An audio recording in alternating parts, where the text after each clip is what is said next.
صحبت اللہ والوں کی اپنا رنگ دکھا جاتی ہے، صحبت اللہ والوں کی۔ ایک مرتبہ کچھ مدرسے کے طالب علم اکٹھے تھے، آپس میں بحث کرنے لگے کہ یہ جو دنیا دار لوگ ہوتے ہیں نا، یہ ہمیں کبھی ملا کہتے ہیں، کبھی مولوی کہتے ہیں، کبھی ملونٹا کہتے ہیں، ہم بھی ان کے لیے کوئی لفظ بنائیں۔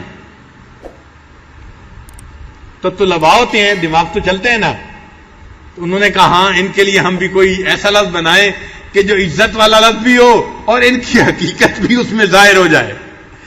تو انہوں نے سوچ کے ایک لفظ بنایا، کہنے لگے کہ ان دنیا داروں کے اندر کیا چیز خاص ہوتی ہے؟ ان کا ایک تو جاہل ہوتے ہیں، اس نے کہا، دوسرا کہنے لگے بڑے نالائق ہوتے ہیں، اور تیسرا بڑے بے وقوف احمق ہوتے ہیں، اور چوتھا بڑے بے وقوف ہوتے ہیں۔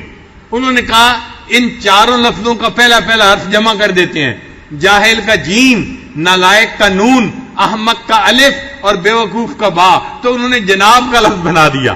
چنانچہ وہ کہنے لگے کہ دنیا دار لوگ جب ہم سے بات کریں گے نا، ہمیں کہیں گے مولوی صاحب، ہم کہیں گے جی جناب۔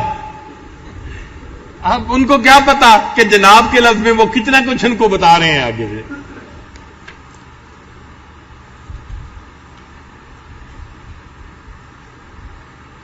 عجیب بات ہے کہ ہم باقی گناہوں سے تو توبہ کر لیتے ہیں، دنیا کی محبت والے گناہ سے ہم توبہ نہیں کرتے، ہم اس کو گناہ ہی نہیں سمجھتے، اس لیے دنیا کی محبت والے گناہ سے ہم توبہ نہیں کرتے۔ رابعہ بصریہ نے دعا مانگی، اے اللہ جس نے آسمان کو زمین پر گرنے کے روک دیا، دنیا کی محبت کو میرے دل میں داخل ہونے سے روک دے۔ اے اللہ جس نے آسمان کو زمین پر گرنے سے روک دیا، دنیا کی محبت کو میرے دل میں داخل ہونے سے روک دیجئے۔ ہم نے کبھی یہ دعا مانگی؟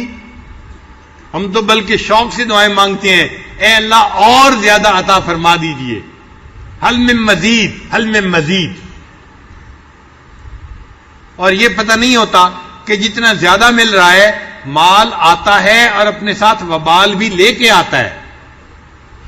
بھئی آپ بتائیں، اگر کسی بندے کو اللہ تعالیٰ مال عطا فرما دیں اور اس کی اولاد کو نافرمان بنا دیں تو یہ اس کے لیے فائدہ ہے یا نقصان ہے؟ بتائیے۔ اگر اللہ تعالیٰ کسی بندے کو مال عطا فرما دیں اور اس کی بیوی بد کردار بن جائے، یہ اس کے لیے فائدہ مند ہے یا نقصان دہ ہے؟ اگر اللہ تعالیٰ کسی بندے کو دنیا کا مال عطا فرما دے اور قیامت کے دن کا حساب لمبا کر دیں، یہ اس کے لیے فائدہ ہے یا نقصان ہے؟ تو مال صرف مانگنا اچھی بات نہیں ہے، ہاں اتنا مال ضرور مانگے کہ جو ضرورتوں کو پورا کر دے اور دین کے لیے انسان کا معاون بن جائے۔ مال کی محبت کا دل میں ہونا یہ برا ہے، مال کا ہونا برا نہیں ہے۔ اس لیے دیکھیے کہ ہمارے بعض جو ہے اکابرین کے پاس بہت مال تھا۔ حضرت عمر لانو کے دسترخوان پر کتابوں میں لکھا ہے ایک وقت میں 65,000 لوگ کھانا کھایا کرتے تھے۔ 65,000 لوگ امیر المومنین عمر لانو کے دسترخوان پہ کھانا کھاتے تھے۔ آپ بتائیں کتنا کھانا پکتا ہوگا 65,000 لوگوں کے لیے؟ آج ہم 1,000 بندوں کے لیے کھانا تیار کرتے ہیں، خدمت کی جماعت کہتی ہے کہ جی تھک جاتے ہیں۔ بھئی 65,000 لوگ صبح دوپہر شام جو کھانا کھاتے ہوں گے تو وہاں کتنا انتظام ہوگا اور اللہ نے ان کو کتنا مال دیا ہوگا، مگر انہوں نے اس مال کو آخرت کے لیے استعمال کیا، دنیا کے لیے استعمال نہیں کیا۔ میں نے ایک کتاب میں پڑھا، ایک صحابی بڑے مہمان نواز تھے، ان کے حالات میں لکھا ہوا تھا کہ وہ روزانہ 12 اونٹ اپنے مہمانوں کے لیے ذبح کیا کرتے تھے۔ 12 اونٹ، اب 12 اونٹ کھانے کے لیے کتنے مہمان ہوتے ہوں گے بتائیے ذرا۔ آپ پورے مجمع میں اتنے امیر لوگ بیٹھے ہوں گے، کوئی ہے جس کے گھر میں ایک بکرا مہمانوں کے لیے روز ذبح ہوتا ہو؟ ایک بکرا۔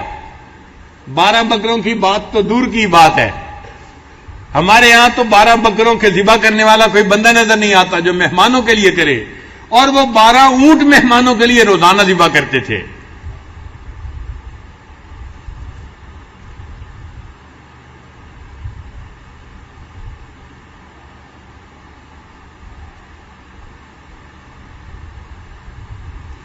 اس لیے یہ دنیا جادوگرنی ہے۔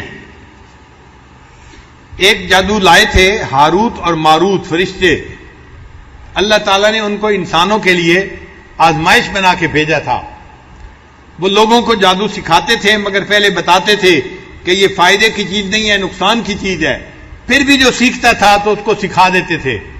اس جادو کا کیا اثر تھا کہ اس جادو کو سیکھنے سے بندے اور اس کی بیوی کے درمیان فاصلے ہو جاتے تھے.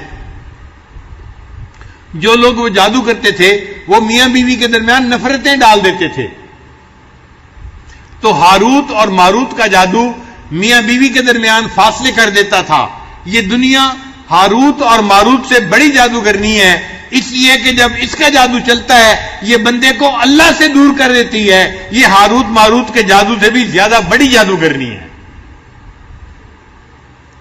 بندے کو اللہ سے دور کر دینا بہت بڑی بات ہے.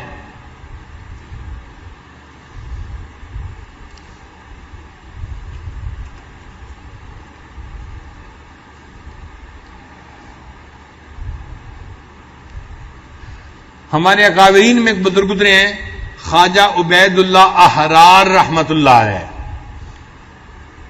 سمرقند کے رہنے والے تھے اور ان کی بہت زمینیں تھیں. تو زرعی طور پہ ان کو بہت آمدنی ہوتی تھی زراعت کی وجہ سے، اور شہر کے اندر بڑی مارکیٹیں تھیں ان کی. تو جیسے پلازا ہوتا ہے نا، کرائے پہ دیتے ہیں، دکانیں کرائے پہ دیتے ہیں، اس کی بھی آمدنی بڑی تھی. تو اللہ تعالیٰ نے ان کو بہت مال دیا تھا. اتنا مال تھا کہ ان کے گھوڑے کو جب باندھنا ہوتا تھا تو زمین میں جو لوہے کی سلاخ ڈالی جاتی ہے کئی مرتبہ وہ نہیں ملتی تھی، تو سونے کی سلاخ کو زمین میں گاڑ کے ان کے گھوڑے کو باندھا جاتا تھا. سونے کی سلاخیں زمین میں باندھی جاتی تھیں. اتنا اللہ نے ان کو مال دیا تھا. چنانچہ ایک عالم تھے، وہ ایک مرتبہ ان سے بیعت ہونے کے لیے چلے. جب بیعت ہونے کے لیے چلے اور ان کی محفل میں پہنچے تو انہوں نے دیکھا کہ وہاں تو قالین بچھے ہوئے ہیں اور گھوڑے جو ہیں وہ سونے کی سلاخوں کے ساتھ بندھے ہوئے ہیں اور دنیا کی ریل پیل نظر آئی. تو انہوں نے دور سے دیکھ کے یہ شعر پڑھا، نہ مرد است آں کہ دنیا دوست دارد. وہ مرد نہیں ہوتا جو دنیا کو دوست رکھے، وہ جوان مرد نہیں ہوتا، وہ اللہ کا ولی نہیں ہو سکتا جو دنیا کو دوست بنائے. تو انہوں نے یہ الفاظ کہے، شعر کہا، نہ مرد است آں کہ دنیا دوست دارد، اور وہیں سے واپس چلے گئے، بیعت نہیں ہوئے. راستے میں ایک جگہ پر تھک گئے تھے تو وہ سوئے.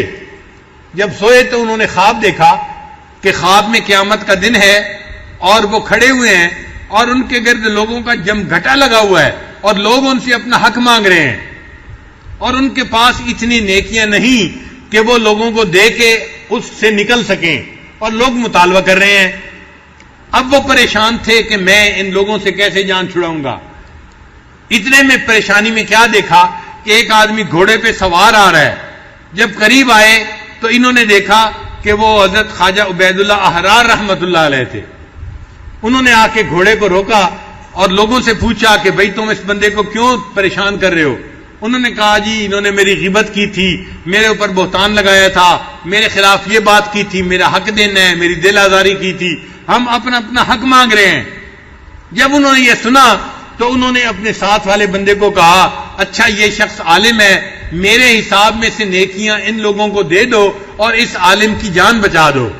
چنانچہ ان کے پاس اتنی نیکیاں تھیں کہ ان کا جو خادم تھا اس نے ان کے جو بندے تھے ان کی مرضی کے مطابق ان کو نیکیاں دے بھی دیں، اور پھر بھی نیکیاں ان کی باقی بچ گئی اور مولانا کی جان بچ گئی.